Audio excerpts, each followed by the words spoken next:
Haz de tu vida una oración. Biografía de San Francisco de Asís. Hola hermanos, buenos días, ¿cómo están? Aquí saludándolos nuevamente con otro video. Hoy 4 de octubre hermanos, celebramos al Santo de Asís, San Francisco de Asís. Hoy hermanos, vamos a hablar de esa pequeña biografía de él. Vamos a compartir un poco de su vida y ver cómo él nos puede enseñar muchas cosas a lo largo de nuestra vida. San Francisco de Asís, hermanos, cuyo nombre de nacimiento fue Giovanni di Pietro Bernardone, nació en Asís, Italia, alrededor del año de 1181 o 1182. Su madre se llamaba Pica y fue una figura muy estimada por él a lo largo de su vida. Su padre, de nombre Pedro Bernardone, era un próspero comerciante que tenía una admiración especial por Francia, lo que llevó a nombrar a su hijo Francisco, que significa pequeño francés. Aquí podemos ver, hermanos, cómo la figura de una mamá siempre va a ser muy importante. Tenemos que, como padres, tenemos esa obligación, esa responsabilidad de estar siempre al pendiente de nuestros hijos y darles armas para que ellos puedan salir adelante y cumplan sus sueños. Aquí pues Pica, su madre, en diferentes aspectos de su vida estuvo presente. Y su padre Pedro, hasta cierto punto de su vida, él no estuvo a favor de lo que hizo San Francisco. Y ahí le dejamos y ahorita le sigo contando de eso. ¿Cómo fue su vida antes de la conversión, hermanos? Durante su juventud, Francisco disfrutó de una vida acomodada y despreocupada. Se dedicaba a asistir a fiestas y reuniones llenas de música. A pesar de que su familia era adinerada, no mostró interés en los negocios. Sin embargo, siempre estuvo dispuesto a ayudar a los pobres cuando podía hacerlo. También tenemos que destacar, hermanos, que San Francisco siempre fue un niño pues con todos los lujos, como les dijimos, es de una familia acomodada. Él siempre tuvo lujos. Se preocuparon sus padres por mandarlo a las mejores escuelas, que tomara la mejor educación. También antes de continuar, hermanos, me gustaría decirles que San Francisco es un santo actual, pero no moderno. Actual, ¿por qué? Porque hasta en el día de hoy sigue dando mella, sigue su legado. No es moderno porque él vivió en el siglo XIII, pero a pesar de estos años, ya casi 800 años, hermanos, poquito más de 800 años de que él nació, sigue su legado en nuestra vida, hermanos. A los 20 años estalló una guerra entre Asís y Perugia. Francisco, hermanos, se unió al ejército con la intención de convertirse en un caballero. Para prepararse, él adquirió una costosa armadura. Sin embargo, en el camino se encontró con un caballero pobre que no tenía con qué comprar armadura ni caballo. Conmovido por su situación, decidió regalarle su lujoso equipo militar, un acto que marcó el inicio de su transformación espiritual. Tenemos que tener presentes, hermanos, que como les comentábamos ahorita, él, al ser de una familia acomodada y despreocupada, a él lo llamaban el alegre, la juventud alegre de Asís, la alegría de Asís, algo así le llamaban, lo apodaban, porque él siempre fue muy fiestero, era galán. Entonces imagínense, pues las mujeres andaban tras de él, sus amigos eran pues gente de dinero. Entonces pues él tomaba, él hacía lo que quería hasta cierto punto. Entonces imagínense, una persona así, al ver a un leproso, pues lógicamente podía sentir hasta un cierto desprecio por esta persona. Y él nos muestra también en parte de su conversión. Cuando inicia su conversión, uno de sus actos de amor, ¿cuál fue? Besar a un leproso. Y durante su camino de santidad aquí en la tierra, él luego comía con leprosos. Hay una anécdota que dicen que hasta en alguna ocasión a un leproso le sangraba sus manos y comían del mismo plato. Y San Francisco estaba comiendo de la sangre que escurría de la persona con lepra. Entonces veamos esa parte de sentir amor por otra persona. O sea, alguien lo puede escuchar y va a decir, no, pues qué asco, ¿cómo voy a comer la sangre de alguien que está infectado? Él lo hizo. Y ya hay cuentan historias que dicen que hasta él disfrutaba eso, porque él lo veía como una muestra de amor hacia esa persona, lo abrazaba, se sentía, hacía sentir a esa persona acompañada, que había algo, alguien atrás de él. Eso es lo que tenemos que hacer como católicos, hermanos, que desgraciadamente ya se perdió. De hecho, San Francisco pues vivió en el siglo XIII. Si él no hubiera estado en ese siglo hubiera sido irrelevante, no hubiera habido algo que marcara ese siglo. En ese momento, la iglesia estaba pasando por un mal momento, porque la iglesia estaba, pues ahora sí que mucha gente se estaba alejando de la iglesia, y él que vino a unir. Por eso más adelante vamos a escuchar que el crucifijo de San Damián, haciendo oración ante él, Dios le habló y le dijo: Francisco, restaura mi iglesia, vuelve a acomodar, vuelve a hacer. Entonces él en su vida nos enseñó eso, esa unión. Él murió joven, murió de 44 años, hermanos, pero a pesar de eso, él siempre estuvo uniendo a la iglesia. Pero bueno, sigamos porque nos estamos desviando un poquito. Esto lo vamos a contar más adelante. Tras ser capturado y pasar un año en prisión durante la guerra, Francisco reflexionó profundamente sobre su vida. Al salir, intentó regresar al ejército, pero nuevamente cayó enfermo y no pudo combatir. Durante esta enfermedad, hermanos, escuchó una voz celestial que le instaba a servir al amo y no al siervo, lo que lo llevó a reconsiderar su camino. Vean qué bonito. Una voz que le decía: ¿a quién es más importante servir? ¿Al amo o al siervo? Pues lógicamente al amo. ¿Y a quién sirvió San Francisco? Pues a Dios. Empezó a luchar por volver a unir su iglesia, por salvar la iglesia de Dios, la iglesia de Jesucristo. Y entonces empezó a servir al amo, no a la tierra. Recordemos que dicen las Sagradas Escrituras, ¿no? ¿De qué le sirve al hombre ganar la tierra, ganar el mundo, si pierde su alma? Entonces aquí hay una prueba muy grande de eso. San Francisco nos enseña a acercarnos a Dios, a amar a nuestro Señor. ¿Cómo es la fundación de la Orden Franciscana, hermanos? Esto surgió en el año de 1209. Francisco fundó la Orden de los Hermanos Menores, ahora conocidos como franciscanos. Tras recibir la aprobación del Papa Inocencio III, su regla se basaba en la pobreza y la humildad, buscando vivir según el Evangelio. A medida que crecía su comunidad, también se establecieron otras órdenes inspiradas en su ejemplo. ¿Cuáles fueron? Las Clarisas, fundadas por Santa Clara. Esto fue en el año 1212. Los franciscanos de la Tercera Orden, que esta orden es para laicos que deseaban vivir el espíritu franciscano, pero sin ser religiosos. Los franciscanos capuchinos surgieron en el siglo XVI como una reforma dentro de la orden original. ¿Cómo se fundó la Orden de las Clarisas, hermanos?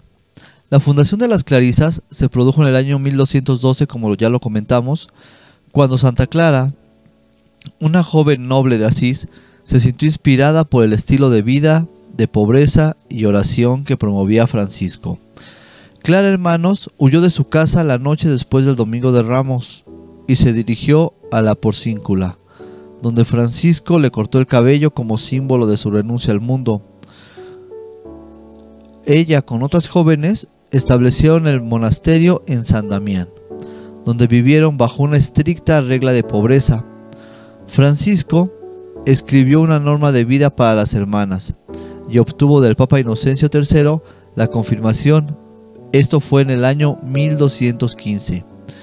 Clara, hermanos, luchó por mantener el ideal de pobreza absoluta en su comunidad, lo que llevó a tensiones con las autoridades eclesiásticas sobre la propiedad y los bienes. Algo muy interesante en todo esto, hermanos, es que San Francisco siempre vivió así. Él pedía donaciones y la gente le daba. Y con eso es con lo que él hacía las cosas. Restauró algunas iglesias, una de ellas fue la de San Damián. Entonces veamos cómo cuando Dios está contigo, no hay nadie que se te ponga. También algo que hay que destacar es que él dejó todo. Les repito, su papá tenía dinero. Y en una de esas ocasiones, cuando él empezó a restaurar las iglesias, él vendió un caballo de su papá, y ahí algunas historias dicen que fue que vendió tela también de su papá, algunas que vendió trajes o ropa. Les digo, el papá se dedicaba a las telas. Entonces el papá se entera y él, a lo mejor triste, enojado, porque pues San Francisco tenía que seguir el legado de su papá, de Pedro. Entonces, al ver que él daba el dinero a los pobres, fíjense, aquí hay algo bien interesante, él daba el dinero a los pobres y el papá se enoja porque iba a dar a la iglesia, y fue y lo llevó ante un sacerdote para que igual le dijera a San Francisco que eso estaba mal. Y entonces el sacerdote le dijo a Francisco que regresara todo lo que era de su papá, y él le dio todo el dinero que consiguió por lo que vendió, y aparte le dio su ropa. Le dijo: todo lo que tenga que ver contigo te lo regreso. Y en ese momento el sacerdote le dio, pues ahora sí, como una túnica, que es con la que lo conocemos, y con eso es con lo que anduvo, pero él regresó todo. Y ya no y en ese momento pues se rompe esa relación con su padre, hermanos. Ya no se sabe si hubo ahí después otro encuentro con su papá, con Pedro. Pero vean, o sea, cómo él se desprendió de todo y empezó con ese modo de vida, de pobreza, de obediencia. Entonces, más bien la pobreza fue la que lo distinguió. Él tuvo en su vida una relación con las aves y los animales muy interesante, hermanos. San Francisco es conocido por su profunda conexión con la naturaleza y los animales. Se dice que tenía un don especial para comunicarse con ellos. En algunas ocasiones predicaba a los pájaros y les hablaba como si fueran sus hermanos. Un relato famoso cuenta cómo reunió una multitud de aves para darle un sermón sobre la bondad de Dios y su creación. De hecho, hermanos, hay muchas imágenes que podemos ver de San Francisco donde apreciamos eso. Él está rodeado de aves, y sí, los tiene en su brazo y está con ellos, compartiendo como si fuera parte de ellos, hermanos. Hay una frase que dice: hermanos pájaros, ustedes no siembran ni cosechan, y aún así Dios les da alimento. Este amor hacia las criaturas refleja su creencia en que todas las formas de vida, hermanos, son parte de la creación divina y merecen respeto. Vean qué bonito, el respeto a toda la creación de Dios. ¿Ustedes creen que hoy en día respetamos la creación de Dios? ¿Qué se ha estado viviendo en la actualidad? Inundaciones. ¿Y qué pasa con estas inundaciones? Por no cuidar el agua, ahorita el agua ya es sucia. Por no cuidar los ríos, ¿qué pasa? Echamos basura y eso, y tapamos todas las partes por donde puede salir el agua. Entonces se llena el río y toda el agua sucia cae en las casas, derrumba. Pero muchas veces son descuidos y negligencias de uno. San Francisco nos invitaba a eso, a respetar la naturaleza. Tenemos que respetar. Si respetáramos, no talaríamos árboles nada más por talar, o por tener dinero, una recompensa económica. No, porque estás destruyendo y no estás respetando la naturaleza que Dios nos dio. Tenemos que cuidar de todo lo que Él nos dio y amarlo como lo amó San Francisco. Si todo llevara un orden, todo sería mejor y tendríamos un mundo diferente, hermanos. Hay una anécdota que nos cuentan que se llama que tuvo un pacto San Francisco con un lobo. A esto lo conocemos como el lobo de Gubbio. Una de las historias más emblemáticas sobre San Francisco, hermanos, es su encuentro con el lobo de Gubbio. En este relato, un feroz lobo aterrorizaba a los habitantes de Gubbio al devorar animales e incluso atacaba a las personas. Conmovido por el sufrimiento del pueblo, Francisco decidió confrontar al lobo. Al acercarse al lobo, hizo la señal de la cruz y le habló: «Ven aquí, hermano lobo. Yo te mando de parte de Cristo que no hagas daño ni a mí ni a nadie». Hay otra anécdota que yo escuché, igual referente al lobo, donde dice que San Francisco fue a buscarlo y se le quedó viendo, y el lobo a él. Y con ese juego de miradas fue con lo que el lobo se acercó. Sorprendentemente, hermanos, el lobo dejó de correr y se acercó mansamente a San Francisco. El santo le explicó cómo había causado daño tanto a animales como a humanos y propuso hacer un pacto. Si el lobo prometía no hacer más daño a nadie, el pueblo se comprometía a alimentarlo. El lobo aceptó este acuerdo inclinando la cabeza y levantando su pata para sellar la promesa con San Francisco. Juntos regresaron a Gubbio, donde el santo predicó sobre la importancia del arrepentimiento y cómo Dios permite calamidades debido al pecado humano. Aquí me gustaría compartirles también una anécdota. Conoció a una persona. Esta persona tuvo la dicha de ir a Asís a conocer sobre la vida de este santo. Y ella cuenta que fue y estuvo con una familia que son amigos de ella. Entonces, pues sí, le abrieron su casa y todo. Y dicen que nos cuenta esta persona que la dejaban dormir en su sala. Entonces, pues al ser su sala de estas personas, ellos mantenían sus ventanas abiertas y eso. Y ya cuando ellos se iban a acostar a sus cuartos, a ella la dejaban en la sala, pero al tener todo abierto se metían los moscos. Entonces, noche tras noche, los moscos siempre la andaban picando. Y ella se acordó de lo que pasó con San Francisco y hizo un pacto con los mosquitos. Le dijo: yo no los voy a matar ni nada, pero por favor no me molesten. Y ese fue el remedio, hermanos. Los mosquitos la dejaron de picar. Entonces veamos cómo hay cosas que pasan que dices: ¿cómo puede ser? Pero sí suceden. Sí suceden y son relatos o cuentos que van llegando a nuestros oídos, pero llevan una idea y llevan un sustento por atrás. También, hermanos, San Francisco tuvo una idea. Le podemos llamar la idea del pesebre. Esta idea consiste en que él recreó el nacimiento del niño Jesús. Esto surgió, hermanos, en el año 1223 durante una meditación profunda que tuvo San Francisco mientras pensaba en la pobreza y simplicidad del nacimiento del Salvador. Inspirado por su peregrinación a Tierra Santa y su visita al lugar histórico del nacimiento en Belén, decidió representar esa escena sagrada, hermanos. En la víspera de la Navidad del mismo año, en 1223, organizó una ceremonia especial en una cueva cerca del pueblo de Grecio, Italia, invocando la participación del pueblo local y sus hermanos franciscanos. Preparó un pesebre real con heno e incluyó animales vivos como un buey y un burro para dar vida a la representación.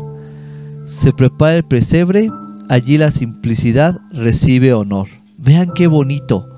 Allí la simplicidad recibe honor.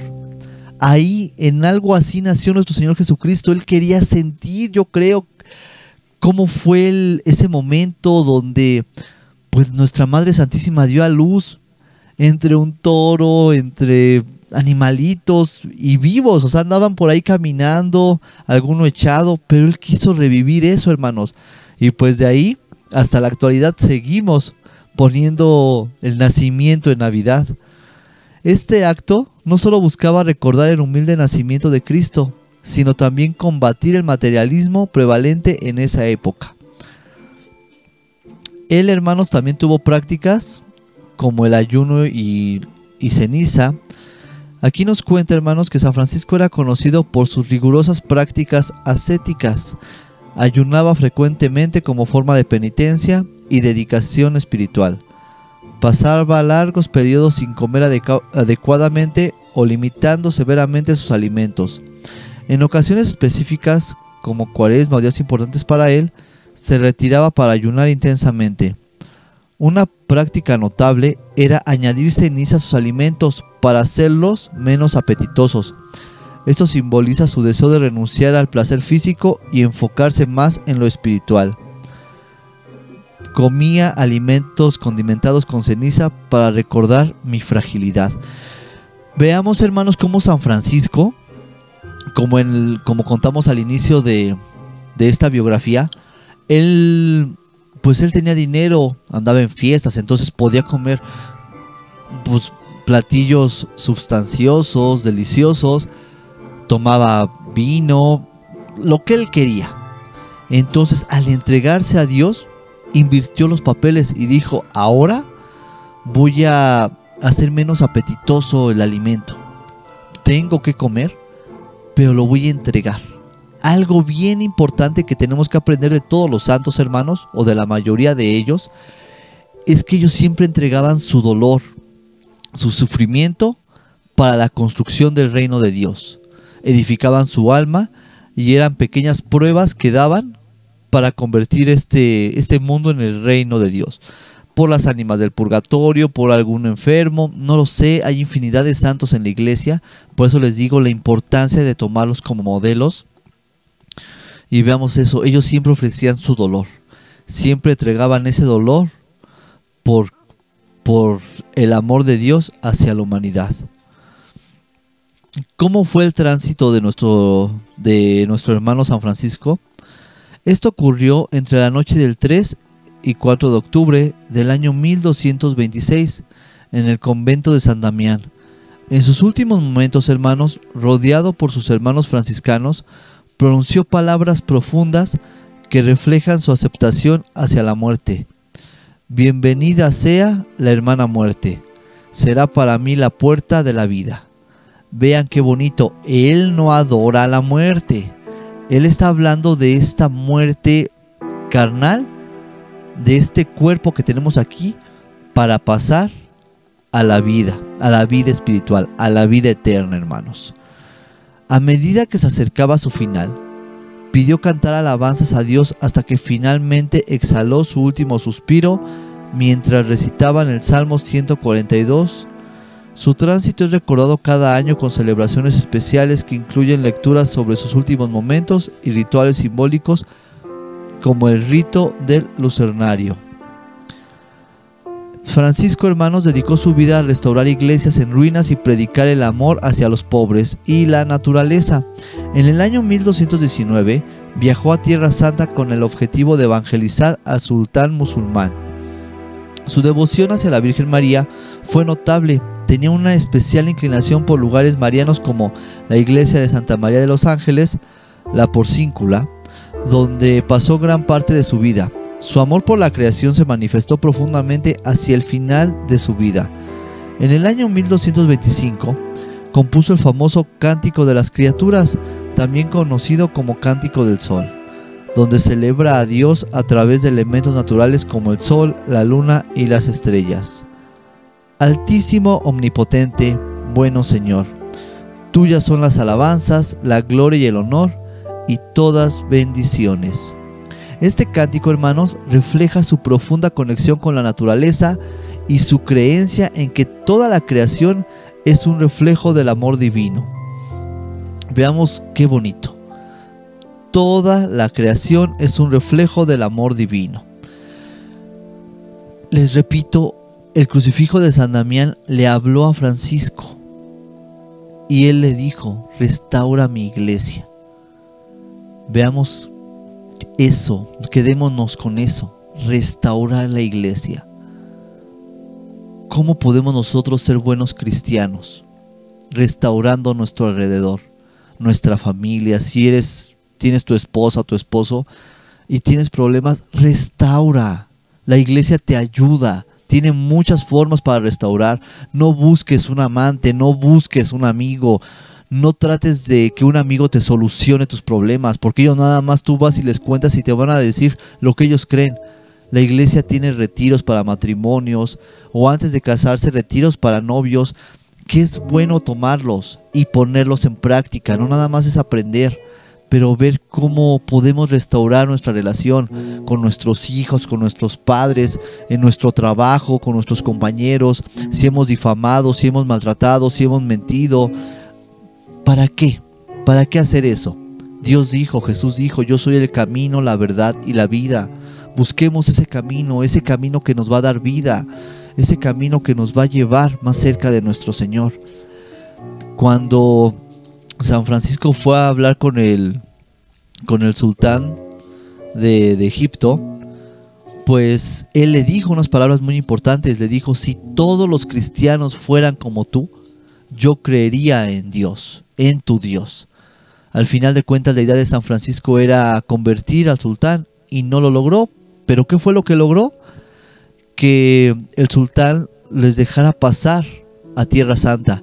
Y en la actualidad, de hecho, los franciscanos son los que cuidan Tierra Santa, los lugares santos, hermanos. Vean, o sea, este legado de San Francisco, después de poquito más de 800 años de su nacimiento, sigue dando mella. Entonces, veamos, también San Francisco fue una persona que sufrió los estigmas de nuestro Señor Jesucristo. Esto fue en septiembre de 1224. Él recibió los estigmas durante un retiro en Monte Alvernia.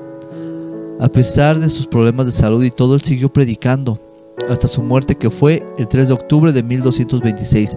Vean qué bonito. Fue el primer estigmatizado. Recibir los dolores, esa pasión, ese sufrimiento de nuestro Señor Jesucristo. Recordemos que el Padre Pío también es un fraile. También él fue un fraile capuchino, como ya lo comentamos. Entonces, vean qué bonito esta conexión de San Francisco con el Padre Pío. Esta unión, esto que los unió, vaya, los estigmas de nuestro Señor Jesucristo. También cabe destacar, hermanos, que San Francisco en su tránsito, él pidió que los desvistieran y que lo acostaran en el suelo, desnudo, porque él quería tener esa conexión con la Madre Tierra. Recordemos que él amó toda la creación de Dios y quiso tener esa conexión. Entonces veamos ese amor hacia Dios, hacia su creación. Es algo muy interesante, muy bonito. También una historia que una vez me contaron, que a mí eso fue algo de lo que me enamoró de San Francisco de Asís, fue su forma de evangelizar, su forma de predicar. Cuentan que una vez él estaba en un monasterio y estaba con uno de sus, vamos a llamarlo así, de sus discípulos, de la gente que lo seguía, y le dijo: vente, vamos a predicar. Y agarra a esta persona y pues toma una Biblia, toma un rosario y empieza, y salen a predicar. Entonces, cuando ellos salen, van a una plaza y San Francisco iba saludando a la gente: hola, buenos días, ¿cómo están? Una sonrisa. Si podía ayudar a alguien, lo ayudaba. Él fue como a caminar y a todos saludaba, a todos les sonreía, a uno saludaba, a uno sonreía. Les digo, andaba ahí entre la gente y así pasó un largo tiempo. Cuando regresa al monasterio, le dice pues la persona que iba con él, ¿no?, a quien le dijo: vamos a predicar, le dijo: ¿qué pasó? ¿No que íbamos a predicar? Y San Francisco le dijo: ya lo hicimos.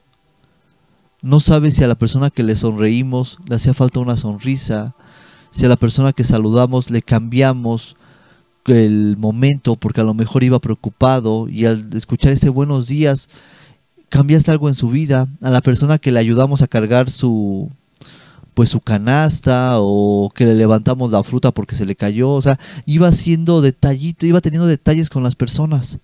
Recordemos que los detalles es lo que llena tu vida. A veces queremos dar cosas grandes, pero San Francisco en esto que nos cuentan de él, nos enseña que no es así. Con cosas pequeñas que tú hagas, puedes hacer cosas grandes. Hay una frase de él que me encanta que dice: comienza haciendo lo extraordinario y terminarás haciendo lo extraordinario. Vean qué frases tan bonitas. Entonces, luchemos por ser como Él.